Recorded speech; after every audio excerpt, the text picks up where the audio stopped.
Hello， 大家好，好久不见，我是蔡律师。对，我有点久没有做影片了，之前一直想要弄一个皮，但是实在是需要研究太久的时间，所以欢迎愿意分享或者是有在接案制作的人可以跟我联系。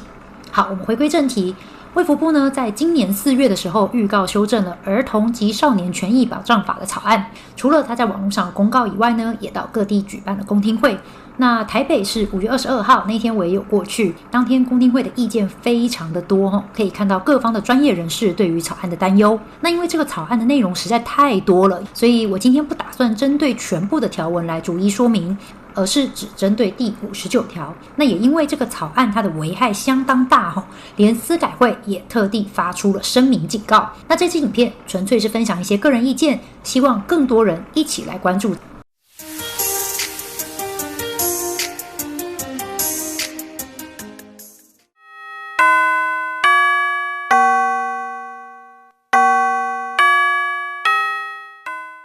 好，我们先跟大家说明一下这个立法的一个历程。那在最早一开始呢，其实我们是将未满12岁的儿童以及未满18岁的少年呢，分别规定在2个不同的法律里面。后来呢，我们就将儿童及少年的相关权益进行了整并，变成儿童及少年福利法。到了民国100年呢，我们再次将这个法案更新，变为儿童及少年福利与权益保障法，简称儿少福法。那这一次的草案呢，卫福部又重新修订了它的名称，变成儿童及少年权益保障法，也就是我们这一次要讨论的这个草案。所以各位从这个立法严格应该可以发现，就是我们这一部儿少福法它所涵盖的范围真的是非常的广，从0岁的婴幼儿一直到未满18岁的这些青少年都包含在这部法律的范围之内。也正是因为这部法律涵盖的范围实在是太广了，所以导致第一线的老师、社工、家长都纷纷跳出来表达对这部草案的担忧。那今天呢，为了聚焦在讨论的重点，我就只针对这部草案的第59条来进行说明。这个条文其实有非常严重的立法问题。那在说明问题之前，我们先一起来看看这个59条的草案到底写了什么。其实呢，这个59条是根据我们现行法第46条去进行修改的，集中在第2项以及第3项的部分。第2项呢，是要求说我们所有的网络内容必须要有可以识别年龄的机制，至于要怎么样的来执行呢，则是之后由主管机关来另行决定。那第3项呢，则是直接授权给主管机关封网的权限。好，那这个草案的问题在哪里呢？其实它可以从很多的面向来讨论。首先第一个就是它的这个手段以及它的目的欠缺着合理的关联性。这是什么意思呢？就是我们从这个立法理由来看的话，主管机关它立这个法案的目的是不让未成年人可以看到不该看的东西，对吧？那既然如此，现在我们可以使用的方法就已经很多了，不管是你要去安装所谓的色情守门员，或者是要求父母采取监控的措施。但是呢，在这部草案里面，它却是去要求所有的网站都需要有这个年龄验证的措施，并给予主管机关封网的权限。结果呢，真正被影响到的就是那一些本来可以看，而且不该被限制的成年人。各位请不要忘记哦，这个条文它不是只有单纯规范特定的网站而已，它是包括所有的内容提供者。如果你跟我一样不知道什么叫做内容提供者，没关系，草案第6条已经告诉你了，这个包括只是撰写文章的部落客。所以各位就知道这个范围有多可怕了，就是这个草案规范的不是只有业者而已，而是只要你在网络上发布任何的内容，你是独立卖场也好，你是个人不盈利的同好组织也好，全部都在这个草案的范围里面，已经到了无远弗届的地步。以这样子的涵盖范围，这个条文的目的其实已经不是在保护儿少了，它会变成一种大规模限制言论表达的一个工具。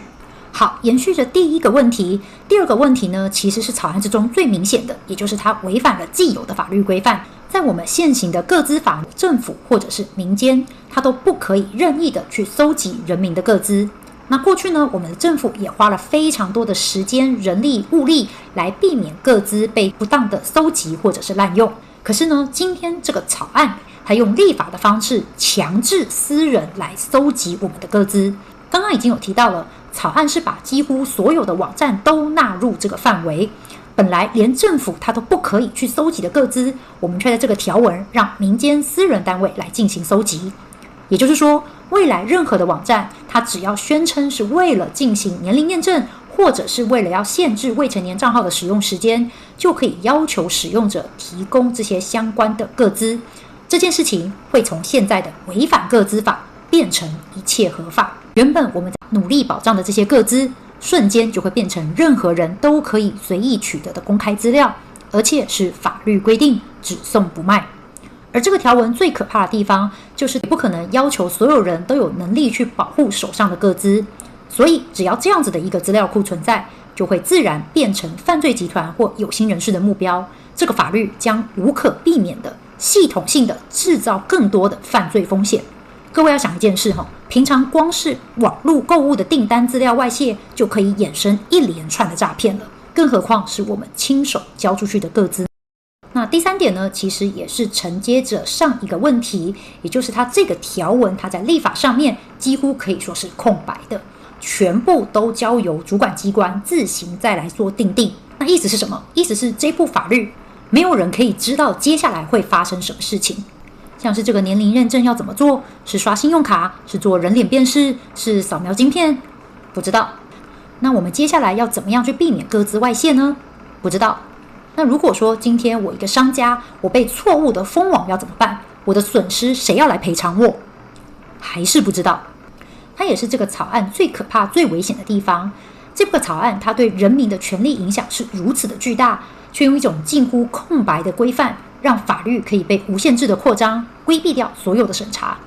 那最后呢，是从根本性上来说，它的规范目的并不明确。虽然这是46条现在现行法就有的问题啦，就是到底什么叫做有害身心发展的内容。大家要知道，分级制度是为了帮助大家可以过滤资讯，这是很好的。但这不代表呢，有些资讯它就应该被贴标签，叫做有害身心。一个显而易见的事实，就是我相信现在跟我年龄差不多大，多数的成年人在过往还没有这些分级规范的年代，就已经看过很多所谓辅导级、限制级的内容。我们依然具有足以在社会上面立足的一个健全心理。国家不应该因为主观上的喜好去限制甚至打压不同的思想。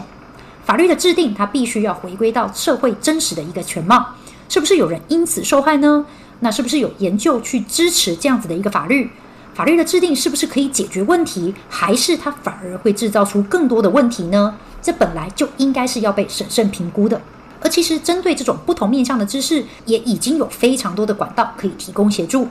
例如我身边的妈妈就曾经向我推荐不小盟这个组织，他们透过分享互动，帮助父母教导孩子那些难以启齿不同面向的知识。几岁可以看什么东西，可以开始学习，本来就是父母根据每一位未成年人不同的身心状况来做出判断。那这一次呢，在修法草案之中明确提及有参考儿童权利公约 CRC 的相关规范，所以我在这边也想要分享关于 CRC 里面被忽略的第13条，儿童应有自由表示意见的权利。此项权利包括以言辞、书面、印刷、艺术形式或透过儿童所选择的其他媒介，不受国境限制地寻求、接收与传达各种资讯及思想的自由。那 CRC 的这个规定呢，就是将孩子当成一个独立的主体来尊重。我也深信，教育、引导、陪伴才是让孩子学习、成长跟保护自己最好的方式。好，一样我这边快速讲结论就是这个儿少权法草案呢，目前还有许多立法上的问题，甚至呢会跟其他的法律相冲突，建议应该要与法律的专业单位严加讨论。第二，草案的59条呢，与儿少保护欠缺合理的关联性，并且有造成严重的个资侵害风险，严重影响人民以及儿少的权益，因此建议这个草案的修改应该要予以删除。那其实还有很多其他的一些问题包括欠缺监督跟救济的管道，封网是不是属于法官保留的强制处分等等这边就不一一赘述了。但是呢，从上述讲到的这些内容，大家应该都可以知道说，这份草案其实有非常多的一些问题可以被讨论。那我也已经将相关的意见呢提供给卫福部，如果大家有想法的话呢，这边我放上网络意见的表单连结，大家可以多方的来提供意见。只要越多人关注这个法案，就越有机会让法案朝向正确的方向来修改。各位千万不要轻忽自己的力量。以上呢就是这一次的分享，一样欢迎大家来讨论。